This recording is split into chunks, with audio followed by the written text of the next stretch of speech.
asalaamaaleykum chers internautes de Reubeuss TV ñu ngi leen di nuyu di leen ziar yéen ngi teewlu seen journal coronavirus du jeudi 2 avril 2020 gis nañu ne actuellement au Sénégal bi corona bi duggee ak léegi tey la def un mois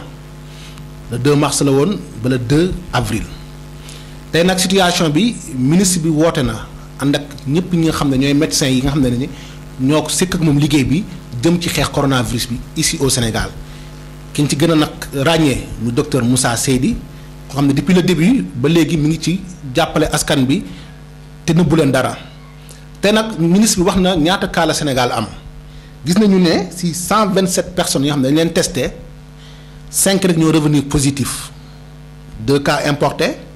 3 cas contact suivi soo gisee loolu nag gëj na fi demoon na benn instant sénégalais yi ñu bëri tiit ndax ay 15 ba doon dégg ay 12 ak ay 11. mu nekk lu ñu tiital gis nañu nag actuellement au Sénégal 195 personnes ñoo infecté ñoo positif maanaam kenn rek moo ci nàkk bakkanam te ba tey ñu ngi koy jaale tamit waa Sénégal yëpp muy Pape Diouf gis nañu ne que 55 personnes yoo xam ne wér nañu actuellement ba ñibbi seen kër 138 yi ñu ngi ci sous traitement te ñaan yàlla mu yemale ko fi ñoo ñëpp mën a wér ba dellu seen kër docteur Moussa Seydi tamit. prononcé wu na ci affaire hydroxychloroquine bi nee na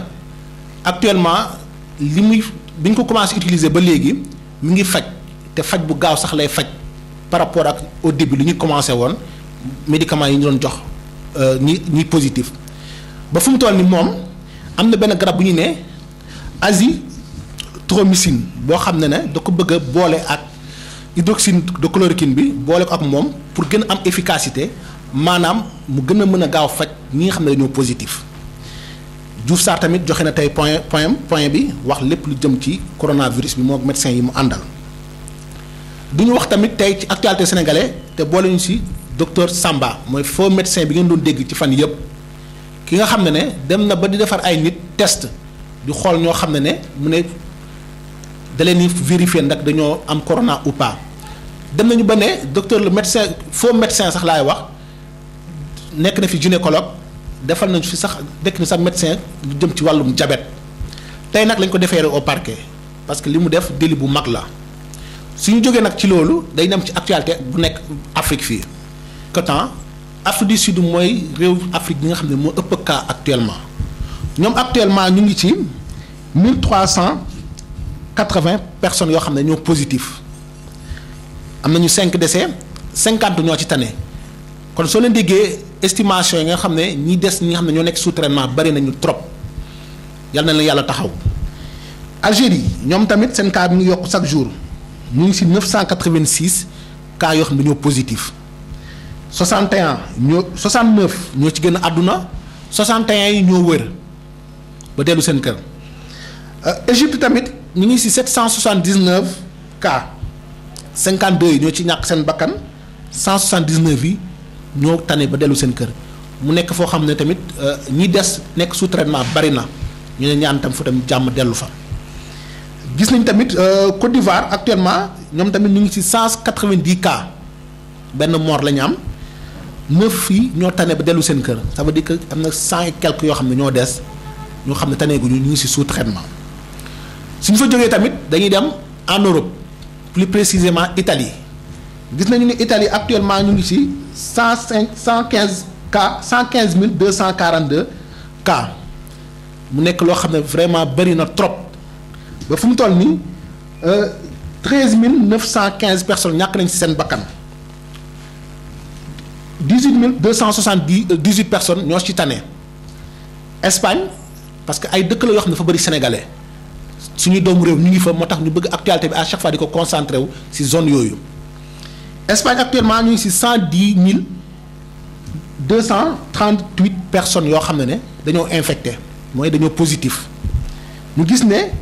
am na 003 yoo xam ne ñoo ci 10003 personnes yoo xam ne ñoo ci décédé fu mu toll nii en Espagne que 26 743 personnes wér nañu ba dellu nañu seen biir kër ñaan yàlla tamit comme ni ñu ko waxee rek comme ay doomu Sénégal dañu fa bari ci dëkk yooyu. yal nañ ci yàlla musal sàmm leen ba ñu mën a delluwaat fii seen biir réew du ñu wax tamit te waxuñu biir France xam nañ France pays colonisateur la moo ñu colonisé kon fu ñu waxee Sénégal dinañ wax lu jëm ci waa France parce que dafa am forte communauté sénégalaise bu fa nekk. gis nañu actuellement en France ñoom ñu ngi ci 57 807 cas yu positif 4 232 personnes ñoo ci ñàkk seen bakkan 11 085 ñoo ci tane ñaan yàlla tamit foofu tamit yàlla wàccee fa xéewal ba vraiment parce que ñoom soo xoolee Italie Espagne France ñoom ñu ngi ci confinement total ça veut dire que 24 heures sur 24 kenn du génn ñëpp ñu ngi seen biir kër yu toog ñoom système boobu lañ jël pour xeex ak jàngoro ji bii di Covid 19. Chine dëkk bi mu commencé nag ñoom ñoo waral lépp fu mu toll nii ñoom ñu ngi ci 82 432 cas 76 571 wér nañu gis nañu nag moom macha allah Chine depuis quelque temps cas yi mu ngi ralentir li fa ëpp mooy ay cas importé cas local bi ñu ne bareetu fa amatu fa sax en quelque sorte parce que toog nañ ci benn weekend boo xam ne amuñu benn enregistré ñu benn cas local ci biir dëkk bi. dañuy dem tamit Allemagne actuellement ñoom ñu ngi ci 81 728 cas ñoo fa nekk Iran dëkk la boo xam ne tamit ñu ngi suivre tendance bi ça veut dire que ñoom tamit seen cas yi mi ngi bari ñoom actuellement ñu ngi ci 50 468 cas ñoo am biir Iran 16 711 personnes ñoo ci tane pour l'instant ñoom tamit ñu ngi leen ñaanal foofu tamit jàmm dellu fa. dañuy terminer nag biir États-Unis nag actuellement mooy dëkk bi ëpp cas ci monde bi li jëm ci feebar bi Covid 19 ñoom ñu ngi ci 226 374 cas bari na trop fu mu toll te ku ko xam-xam ne États-Unis dafa bëri ay état yu bëri ñoo regroupé biir États-Unis gis nañu actuellement ñoom ñu ngi ci 8826 personnes ñoo xam ne ñoo ci taneegum ñi des yëpp ñu ngi sous traitement bëri na tamit ay mort foofu tamit bëri na ay sénégalais yu fa nekk ci yenn villes yi tamit ñu leen ñaanal yàlla defal leen jàmm léegi nag comme ni ñu koy waxee actualité bi fii ci Sénégal ba léegi mooy président Macky Sall dafa jël décision lépp lu jëm ci jàng bi mu arrêté woon da koy continuer pour l'instant ba le 4 mai incha allahu rabbi loolu la ñu décidé. gis nañu tamit dem na ci daara yi jël xaalis bu bari jox leen pour ñu mën a jàppale xale yi fa nekk ñu am lu ñu lekk am lu ñu naan pour l'instant parce que affaire yi metti na. Dakar nag actuellement mu ëpp cas au Sénégal ñu ngi ciy lim fu mel ni Wakam Dakar Ouest Dakar Centre ak Dakar Sud kon ça veut dire que léegi nekkatul Touba mu ëpp cas mais Dakar mu ëpp cas ba tax na ñu ngi alerté waat nit ñi ba léegi transport en commun yi joxante loxo bi yëpp képp ko mën a moytu nga moytu ko parce que yaakaar naa Dakar dafa concentré dafa bari nit. Saint-Louis tamit cas yi fa nekkoon premier cas bi nekkoon Saint-Louis tane na nit ku weex la woon cas importé la woon tane na sant yàlla alhamdulilah kon sama gars yi nag li lañ leen indiloon tey ci jeudi 2 avril 2020 muy seen situation Covid 19 di leen jox dig daje ba suba aljuma incha allah rabbi ci yeneen leeral jërë ngeen jëf.